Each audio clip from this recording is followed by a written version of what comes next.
Yeah, this is the Moto Droid here. Here we go. Harbor Fraught.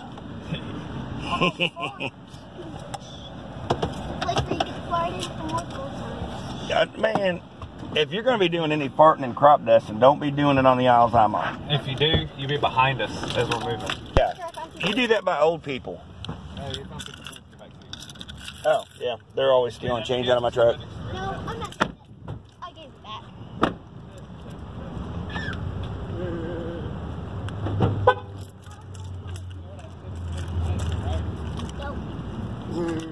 What? Oh. Parking like an asshole. Yeah, I park like an asshole. It's a brand new truck. Look. Look how pretty it is. You gotta keep people from hitting it. And we're looking for the part number 60343. That'd be the Hemis. If we can find two. Look at him, he's getting the jump on me already. This is the one I'm grabbing. Yeah. I wish. 29. I grabbed the 420. Hey, they got a 301, man. I like these 301s. They're nice. They're yeah, I know. I looked at those too. yeah, they got that 1-inch shaft on them. Or is that a 7? I think it's a 1-inch. Guess what? That's the 670. Hey. All right, there's one Hemi. I can't believe we're finding Hemis this easy. 3 of them. There's 3 Hemis? Yes. Slide that buggy over. That's why. That's mine. That's mine. I told you you had to get your own car. Up in the far corner right. By the front door. I was gonna stack them both in here. No. We'd have a V-twin Hemi shopping cart. Well, yeah, no kidding. It'd be a stacked Hemi. You would. All right.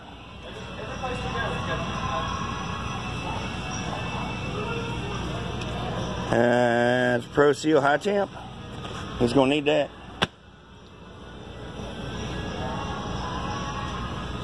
We'll just sit here and jam out to some music. Give you guys a little bit of engine porn. Okay, here we go. Alright. Now, we're looking for 60363 right here. Rough.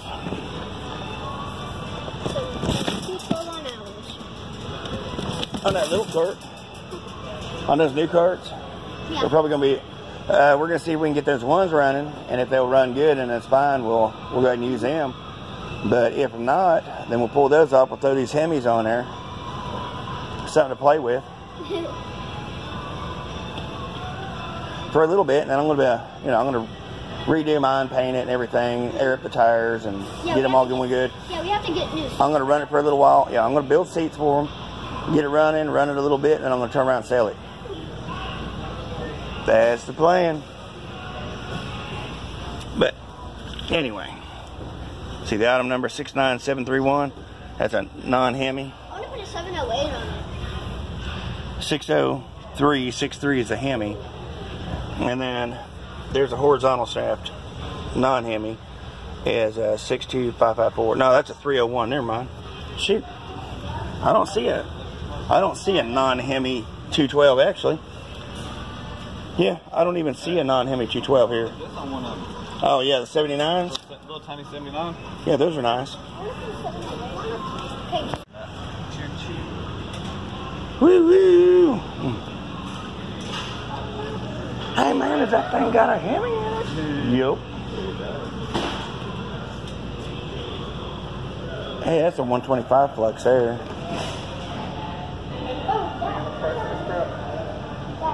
$11.99. Yes, the generator.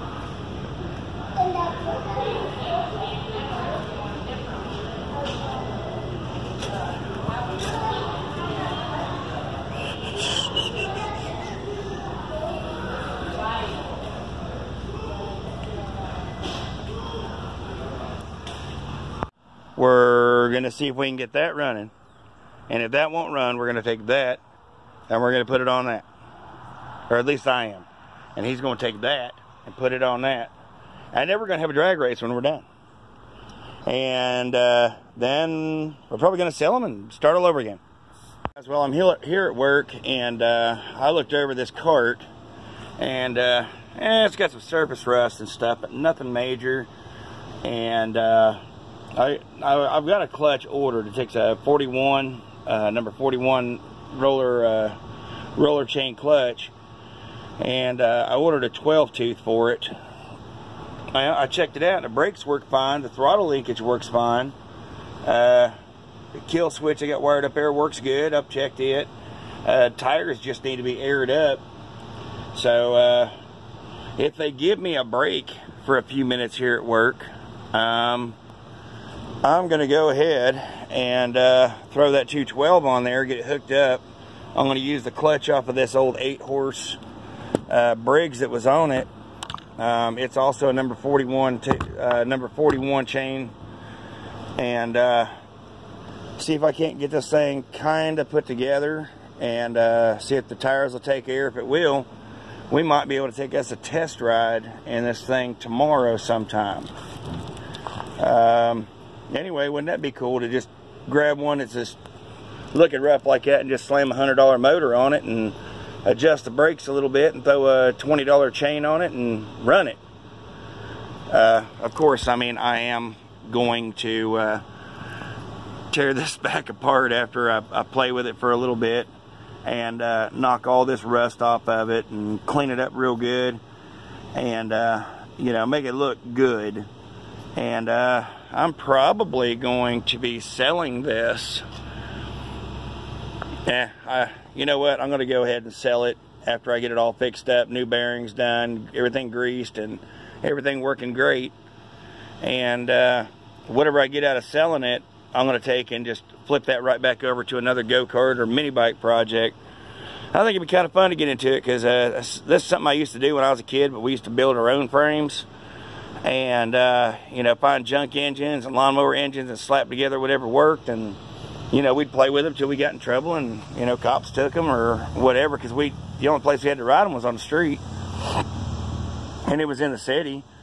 I mean, we put motorcycle motors on mopeds and all that, and I think it'd be kind of fun to get it back into it. And you know, I mean, I'm still a kid at heart, so and it'd be fun to play. So anyway, stay tuned. Well, at work I had a little bit of time to do some more to this cart. I got the motor mounted. I actually took the motor apart at work last night, and I drilled out a couple of the oil journals. That way we can get a little bit more life out of this engine. It'll handle a little bit higher RPMs. I'm still not going to take it and put high pressure valve springs and all that in this one. I just want to kind of keep it stock because, you know, as I mentioned, I'm going to be selling this cart. And it's kind of a smaller cart, so it'd be great for kids.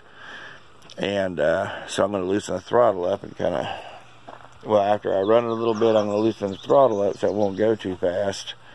But it'll also work for older kids too, because it'll still have the ability to have that tightened back up. I stopped at the car wash, took a pressure washer to it, knocked a lot of the scaly rust off. So it actually looks quite a bit better than it did. I'm going to replace both these front rims because I found out that they're rusted through in here where the valve stem is. You can see the tube in there, but it's rusted through halfway around that wheel. Is just not safe, and it'll just keep popping tubes. So I'm going to replace these wheels, and I think the bearings are a little bit loose too, so it'd be good to replace them. Anyway, I'm tired from working last night, so I'm going to catch me a nap, and then when I get up I'll mow, and then after I get done mowing I'll go ahead and put some gas in oil, this thing, start it up, change those tires out, and maybe we'll have it running around today and see how it does. Well, finally pulling the scrapyard cart into the shop so I can do some work on it. I'm going to put a new clutch on it, upgrade the clutch. I mean, that's the original, it's pretty wore out. I'm going to rip the seat off of it and slide it all the way back, see if I can't get the seat back somewhere in here and gain about another 4 inches of leg room. And see if I can't knock all this rust off of this thing. And the front end alignment is way off. As you can see, it's towed way in. And I'm going to adjust the front end so maybe it won't be quite so darty. And maybe we'll be able to get a little bit more speed out of this thing. Brad, my buddy Brad, he's pretty much got his done. He's just working on getting it put back together, and I'm kind of sad because I should have had my butt on this thing and working on it. So let's get started. First thing I'm going to have to do is I'm going to have to cut the bolts that go and bolt that seat in and rip that out of there so I can get to the rust underneath the seat and get it all cleaned up. This is a stock 212 Predator that I've got on here. It's brand new. It's got maybe, let's see, it's got 30-minute break-in time on it and about 15 minutes run time. Anyway, I have the gas turned off, so I'm going to turn the gas on. I run it dry on the carburetor. Now if you look, here's the exhaust. I'm touching it with my bare hands, so you know this engine's cold. So we're going to do a cold fire up on this engine. The only thing I've done to this engine is I did a break-in time, but I also tore it down and I took the piston out, pulled the oil rings off the piston, and I drilled a few extra oil holes on the piston. And if you remember a previous video, let's say this fuel cap's your piston. Well, on these small engines, when you turn them over, you might, you know, by hand, you'll just see a little bit of oil on this side and on this side of that piston, and then it takes a while for the oil to work around on both sides. So what I did was, it's got an oil hole on this side and this side of that piston, and I put one here, here, here, and here, so you get good, even lubrication all the way around the cylinder. It'll extend the life of this engine. Alright, let's do a cold start. Turn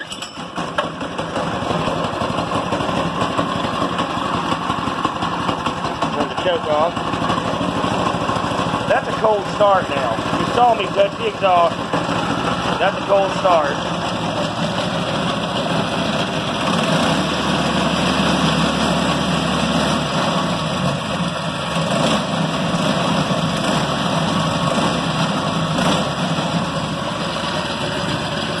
Got real good throttle response.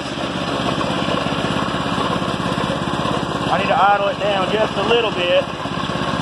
Now I haven't opened the throttle up on this or anything like that, because like I said, the front end being the way it is with those front tires towed in, it's really darty. And if you look straight down on it, you can see that those the front of those tires are towed in. So it's real hard to keep on the road right now. So anyway, let's pull the engine and yank the wheels off of it, adjust that front end, and start scraping her down and cleaning her up for paint. Alright, let's get ready to perform some surgery. Scalpel.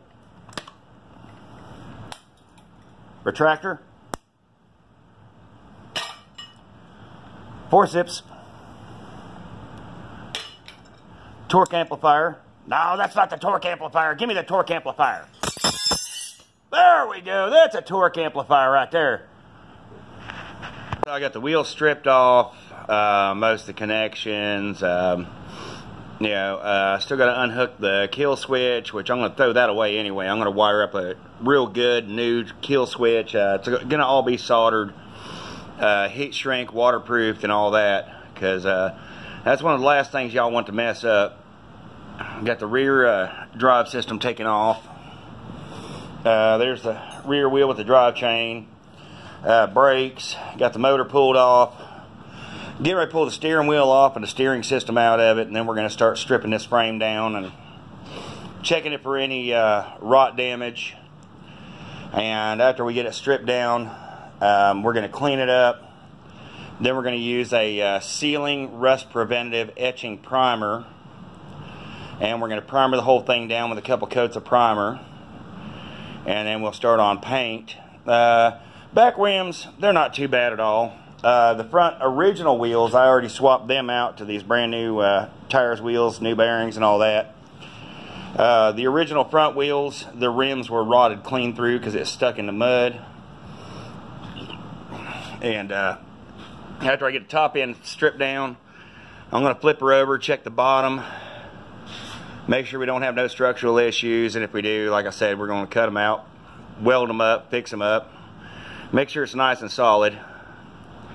Because I'm planning on building this as a kid's cart, and I want it to be solid. I don't know if I'm going to make it fast enough to where it's going to need a roll cage, but I'm gonna have to crank it up and run it, you know, full speed, and just to play on it a couple times, and then I'm gonna turn it back down, so it'll probably be a, you know, 10-mile-an-hour cart or something like that for a little kid that can be turned up later whenever they get used to driving it. But you know, it's just going to be a beginner cart for a kid that'll grow with them.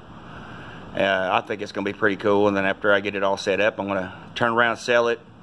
I don't know, maybe $400, because I mean, it's got a brand new engine sitting right there that I've gone through. It's going to have a brand new clutch. It's got new front tires. Back tires in great shape. They're not rotted or nothing. New brakes. Rebuild on the frame. Going to build a set of seats for it. So I'm going to have quite a bit of labor in this thing. Quite a few hours. And I figure $400 will be fair. And if nobody's interested in buying it, then I'll trade it off or something, you know. Anyway, another update coming. By the way, just to show you how I'm going to line this front end, I've got a true milled straight edge. And it's up underneath the front end, and I've got it clamped here to the mounting brackets. And what I'm going to do is I'm going to turn the right side like that to its perfect parallel, and I'm going to check this gap with a micrometer. I'm going to check, you know, both ends of this gap until I make sure that I've got that correct. And after I get this side over here set, I'm going to come over here, and if you look, you see that gap's off, and it might be off maybe 1/16 of an inch, but that's really going to make it crazy. But I'm going to make this gap here match this gap here with a micrometer, and that will line up my front end and get me true parallel front tires. So instead of using a tape measure and tires where you have slop in the bearings, this is actually a better way to line up the front end on these, is to make that gap match. And you don't want to use the threads out here now. You want to use the bolt here and here and make this gap match, but stay off of them threads, because that's not going to be the same measurement. It'll be off by like a millimeter from here. So you use it right there and there, and then make the same measurement here and right here, and that'll square up your front ends. As I was saying earlier, you lock down this machine bar so that you've got it square, and then you use a caliper or a inside diameter micrometer or inside diameter divider, and you want to make sure that the point of this meets the point of that here and here, just like that, on the very point of that square tubing all the way up to there. And you see where this right here bevels down, you got to watch that. So you want to come up this way just a little bit and square that up. Then you want to go over to the other side. Now this measurement right here should be just about the same as the other side, which it is. And then you see this gap here? It's too tight. That's way too tight on this side right here. That gives me my toe in, because I'm on the point of the bolt right there, and you see right down there that gap's too much or too little. So I've got to expand out this rod right here on this side to make sure that it matches. Because again, look at that gap right there, and that little bit of being off is going to throw my steering off quite a bit. Right down there on the dividers, but the dividers on this side fit just fine. So once I get this here to match the other side with the dividers, then I should be running true on my front end, true parallel tires.